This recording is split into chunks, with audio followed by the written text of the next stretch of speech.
ये पब्लिक फिर वही बात करेंगे, प्रतिपक्ष की बात आप प्रशांत कुमार जी भारतीय जनता पार्टी के लिए काम कर रहे थे, प्रोपगंडा बहुत अच्छा कहीं करते तेजस्वी यादव का कोई साजिश तो थे। निश्चित रूप से वही अपने निश्चित बड़े रूप भाई से। को हटाना चाहते हैं। एकदम निश्चित। बहुसंख्यक आबादी ये सोच रही थी या सोच रही है अभी भी कि जैसे बहुत सारे जमीन मुसलमानों ने हड़प करके रखा हुआ है और उसका कोई माई बाप नहीं, इन्होंने जबरदस्ती कब्जा आपको याद होगा कि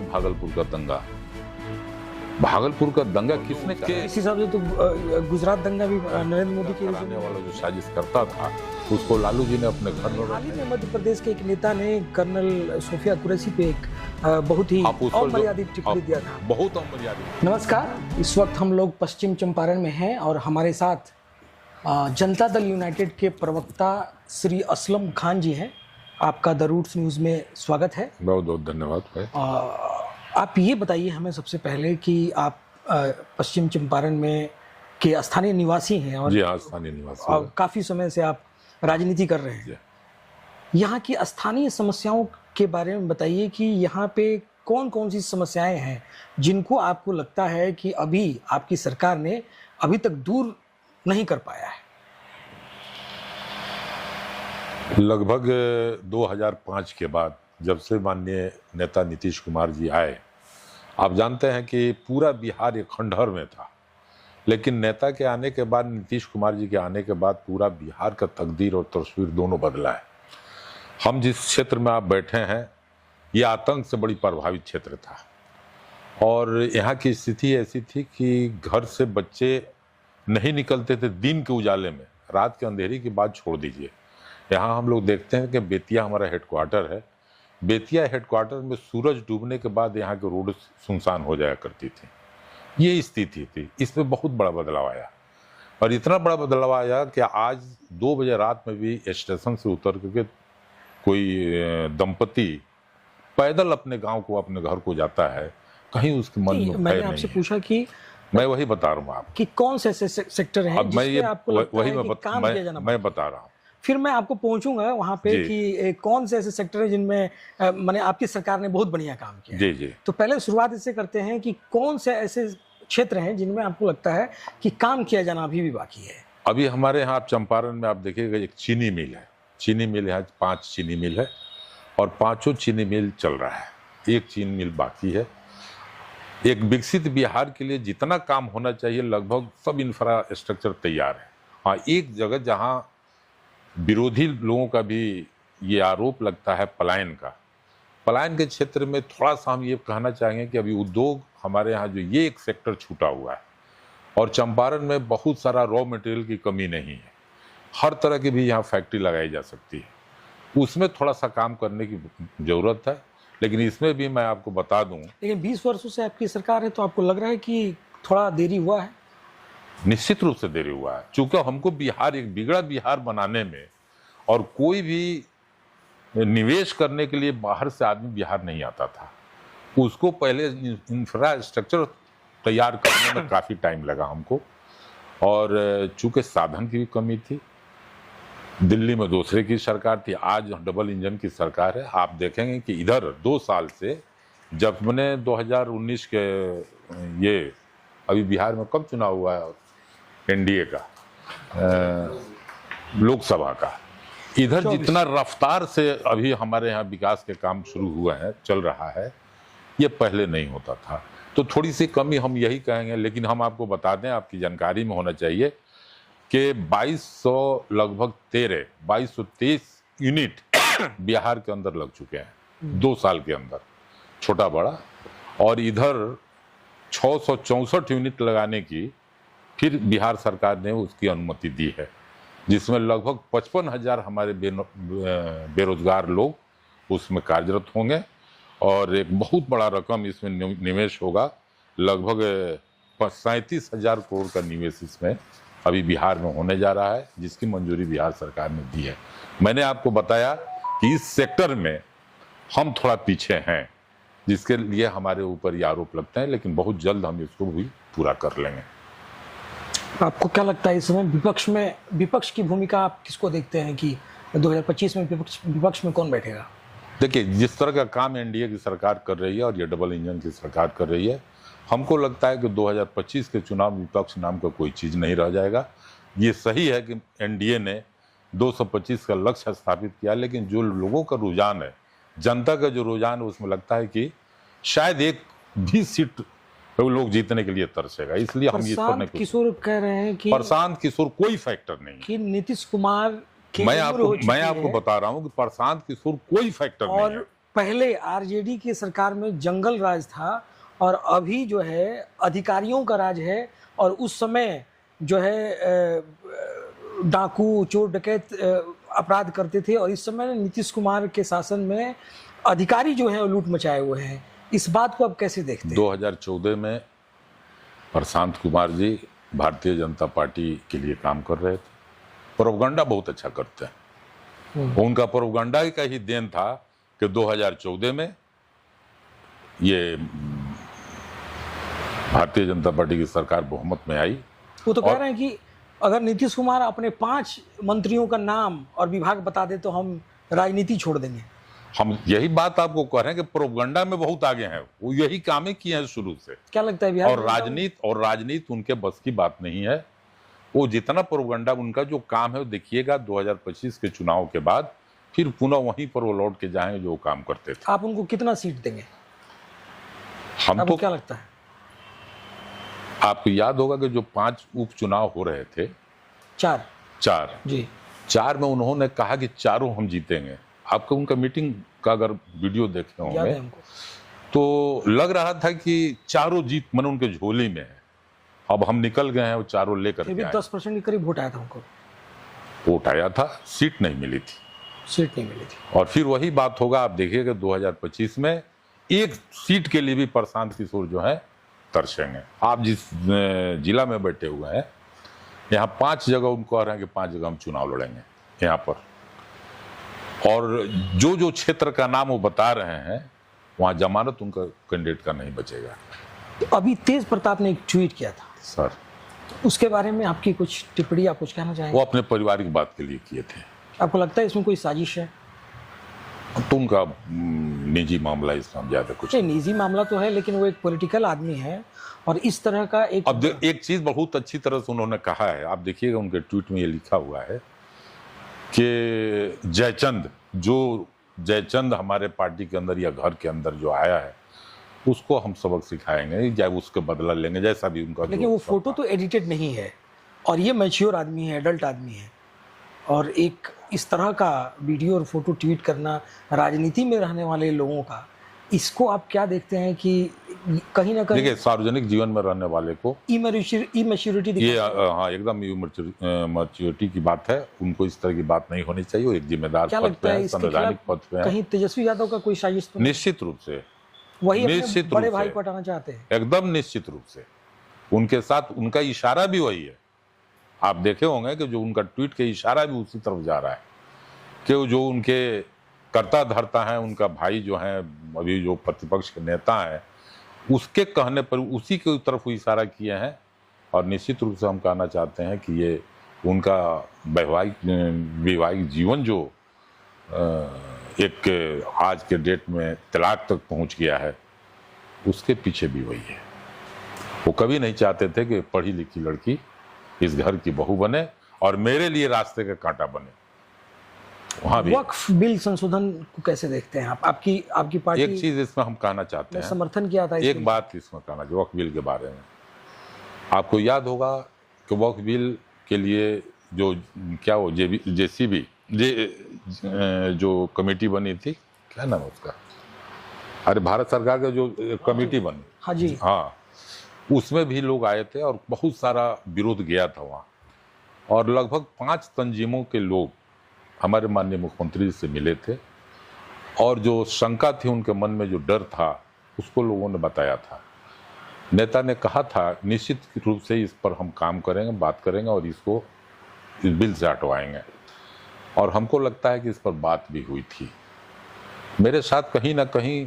अब इस पर बहुत कुछ हम तो नहीं कहेंगे, लेकिन आने वाला वक्त में हम आपको बता देते हैं कि उस पर भी बहुत कुछ होने जा रहा है और होगा। जिस तरह से इस बिल को लाया गया और जनता दल यूनाइटेड ने इस बिल का समर्थन किया, जनता दल पब्लिक में जहां भी हम गए, एक मुस्लिम कम्युनिटी में और यूं कहें कि लगभग हर कम्युनिटी में, मुस्लिम कम्युनिटी में तो खैर दुख का माहौल था ही, और लगभग बहुसंख्यक आबादी ये सोच रही थी या सोच रही है अभी भी कि जैसे बहुत सारे ज़मीन मुसलमानों ने हड़प करके रखा हुआ है और उसका कोई माई बाप नहीं, इन्होंने ज़बरदस्ती कब्जा करके रखा हुआ है।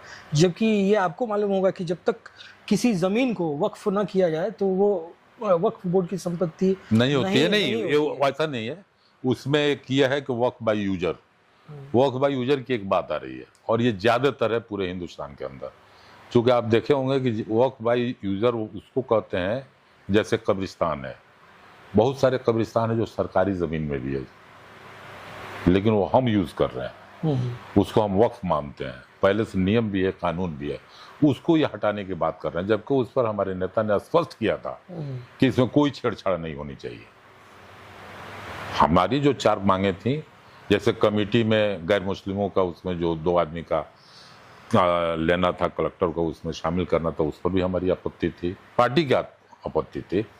और वही हम कह रहे हैं कि लेकिन जब बिल आया और उसका जो मसौदा देखा गया पास होने के बाद, थोड़ी हमको मायूसी उसमें हुई है, और हमको लगता है कि उसको भी दूर हमारे नेता जरूर करेंगे, चूँकि वो हर तबके के विकास और हर तबके की खुशहाली की बात करते हैं।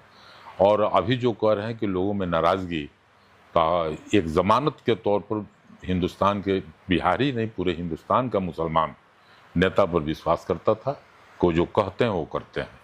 और उनके राज में, आप बगल के राज को भी देख लीजिए और बिहार को भी देख लीजिए, बिहार में जो अमन और शांति है वो नीतीश कुमार का देन है, और आने वाले दिन में भी इस शांति को बरकरार रखने की जो भी कुर्बानी उनको देनी पड़ेगी, हमारे नेता निश्चित रूप से देंगे। और इसमें जो हमारे मुसलमान भाइयों के अंदर जो आपसी थोड़ी सी मैंने उनके प्रति जो नाराज़गी है वो भी दूर होगा, आने वाला वक्त बता देगा। चूँकि एक एक ऐतिहासिक और तारीखी काम जो मुसलमानों के हक में किया है, आपको याद होगा कि भागलपुर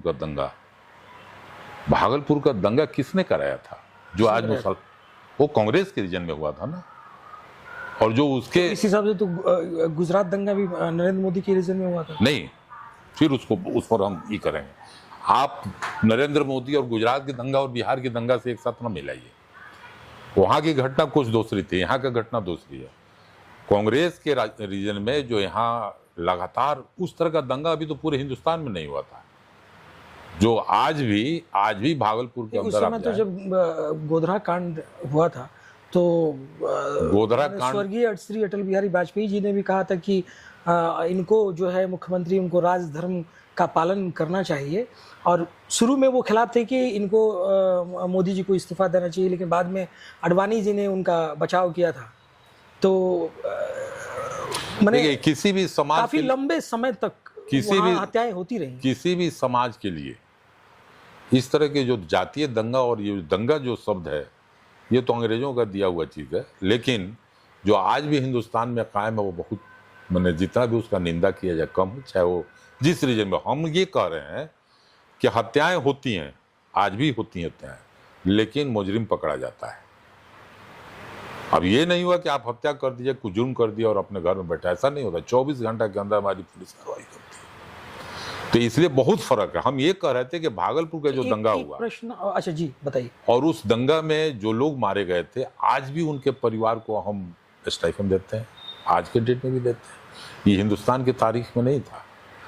जो लोग अपना कारोबार बंद करके और डर के से घर छोड़ के चले गए थे, जिनका पलायन हो गया था, उनको हम लाए और ला करके उनका रोजगार फिर से शुरू कराया। जो भी सरकार से हो सका वो दिया। उतना ही नहीं, जो उसका ओरिजिनल जो उसका दंगा कराने वाला जो साजिश करता था, उसको लालू जी ने अपने घर में बैठाया था, फास्ट ट्रैक ला करके, और उसके बाद से कार्रवाई हुआ और उनको जेल के अंदर भेजा। ये नीतीश कुमार, ये हिंदुस्तान की तारीख में पहला वाकया था। साहबुद्दीन साहब जब जेल में गए उसके बाद से उनका फिर से उदय नहीं हो पाया, इसके पीछे आप किसको दोषी मानते हैं? उनको क्या फंसाया गया था किसी बड़े नेता के द्वारा? अब तो इसमें हम लोग तो अब साहबुद्दीन साहब की उनकी पार्टी जाने, लेकिन जो हम लोग देखते हैं, एक अच्छे नेता थे, चूँकि उन्होंने अपने क्षेत्र में बहुत विकास किया था। पास्ट उनका क्या था हम नहीं जानते हैं, लेकिन इतना हम जानते थे कि जब से वो राजनीति में आए थे एक अच्छा काम करते थे। और जिसके लिए काम करते थे, जिस दल में वो थे, वो इंसाफ उनके साथ नहीं कर सका। हमको लगता है कि आपको याद होगा कि जेल से वो महागठबंधन की जब सरकार थी बिहार के अंदर, तभी वो रिहा हुए थे। तो उन्होंने कहा था कि श्री नीतीश कुमार मैंने उन्हीं के रीजन में हुआ, परिस्थितियों के मुख्यमंत्री। वो जो भी बोले, लेकिन उस वक्त हमारे साथ लालू जी थे, और वही लालू जी एक कोई मामूली आदमी तो है नहीं। और फिर वो जेल गए और फिर वापस नहीं आए। आपने जो कहा, हम आप ही की बात का जवाब देते हैं कि अच्छा, आपको क्या लगता है कि जब से केंद्र, अभी थोड़ा सा केंद्र की बात करते हैं, 2014 से जब से भारतीय जनता पार्टी की सरकार केंद्र में आई है, तब से लेकर और खास तौर से उत्तर प्रदेश में, आपको लगता है कि जो अल्पसंख्यक समुदाय है वो एक तरीके से खुद को सेकंड सिटीजन के रूप में देखने लगे हैं? पब्लिक जहाँ गैदरिंग जहाँ पर हो, या आप कहें अभी महाकुंभ हुआ था, तो किस तरीके से एक पॉलिटिकल पार्टी के नेता और सरकार सारी सुविधाएं दे रही हैं, अच्छी बात है, इतना बड़ा गैदरिंग हो रहा है, एक बड़ी कम्युनिटी का फेस्टिवल है, देना चाहिए, ये सब चीज़ें हैं। लेकिन एक तरफ हम देखते हैं कि मस्जिदों को जो है त्रिपाल से ढक दिया गया। चाहे कुछ वर्ष पहले मैंने एक खबर पढ़ी थी कि लोग रमज़ान के महीने में तरावी की नमाज अगर अपने घर में पढ़ रहे हैं तो इसको लेकर के बैन कर देना कि आप नहीं पढ़ सकते हैं, या उस तरीके की ईज ऑफ एक्सेस मुस्लिमों को नहीं मिल रहा है। आप इस बात से सहमत हैं? आप उत्तर प्रदेश की बात किए हैं, मैं स्पेसिफिक उत्तर प्रदेश और ओवरऑल इंडिया, नहीं, उत्तर प्रदेश की बात करूं, उसमें हम मध्य प्रदेश भी जोड़ रहे हैं जी। अब मैं दिल्ली भी जोड़ रहा हूँ। ये मानसिकता बहुत ही खराब है, चाहे जिसके द्वारा हो रहा है। हम उसका मजम्मत करते हैं, उसका कंडेम करते हैं, ये नहीं होना चाहिए। ये देश जो है सबका है, और हमारा गठबंधन बिहार में है, सरकार में है। अब वहाँ पर जो है उत्तर प्रदेश में जो लोग हैं, तो निश्चित रूप से यहाँ गठबंधन कर रहे हैं, तो आप एक उनके पार्टनर हैं, उस हिसाब से तो प्रश्न पार्टनर है। अभी हाल ही में मध्य प्रदेश के एक नेता ने कर्नल सोफिया कुरैशी पे एक बहुत ही अमर्यादित टिप्पणी दिया था, बहुत अमर्यादित था, बहुत। पार्टी ने उस पर कोई एक्शन नहीं लिया, मेरे ख्याल से अभी तक कोई एक्शन नहीं लिया है। वही अभी तक नहीं लिया है, तो ये बहुत ही मतलब दुखदायी बात आप बता रहे हैं। ये ऑपरेशन जो सिंदूर हुआ, तो उस पर कई तरह का संदेश हमारे नेता प्रधानमंत्री ने दिया था। अभी जो आपने कहा कि उत्तर प्रदेश के अंदर या हिंदुस्तान के दूसरे दीगर इलाकों में जो जातीय दंगा और हिंदू मुस्लिम का जो फसाद बहुत आम देखने में मिल रहा है, तो जितना मीडिया में आ रहा है उतना है नहीं, लेकिन है। और एक तरह सा नैरेटिव शो किया गया प्रतिपक्ष की तरफ से, विरोधियों की तरफ से, कि हिंदुस्तान के मुसलमान नरेंद्र मोदी से खफा है या सरकार के पक्ष में नहीं है। और जिस तरह से पहलगाम का हत्या घटना हुई, और इस नैरेटिव को देखते हुए ये बात सही है कि अगर आप धार्मिक बात करेंगे तो एक मुसलमान दूसरे मुसलमान का भाई है, ये तो नबी ने भी कहा था। लेकिन कौन मुसलमान? हमारे यहाँ तो जो सही रास्ते पर, और जो ये नैरेटिव बनाया गया था कि पूरी दुनिया में विपक्ष के द्वारा कि मुसलमानों की स्थिति हिंदुस्तान के अंदर ठीक नहीं है, तो देश के प्रधानमंत्री ने सूफिया कुरैशी को इस काम के लिए भेज करके ये बताया कि नहीं, देखो कि देश के ऊपर अगर कोई बात के लिए जो वो स्टेप लिया गया वो तो काफी काबिले तारीफ था। और बिहार की बात करें तो इस तरीके के द्वेष को श्री नीतीश कुमार ने तो काफी कंट्रोल करके रखा हुआ है। यहाँ उस तरीके की बात नहीं है, ये इस बात को सभी लोग स्वीकार करते हैं। एक अंतिम प्रश्न आपसे, चुनाव नवंबर में है जी, प्रशांत किशोर जी एक्टिव हैं, कांग्रेस पार्टी भी बड़े जोश व खरोश के साथ काम कर रही है, और आरजेडी का तो अपना एक ठीक ठाक जनाधार है ही। आप इस परिस्थिति में आपको क्या लगता है कि क्या ऐसा है क्या कि नीतीश कुमार को भारतीय जनता पार्टी के किसी नेता के द्वारा रिप्लेस किया जाए?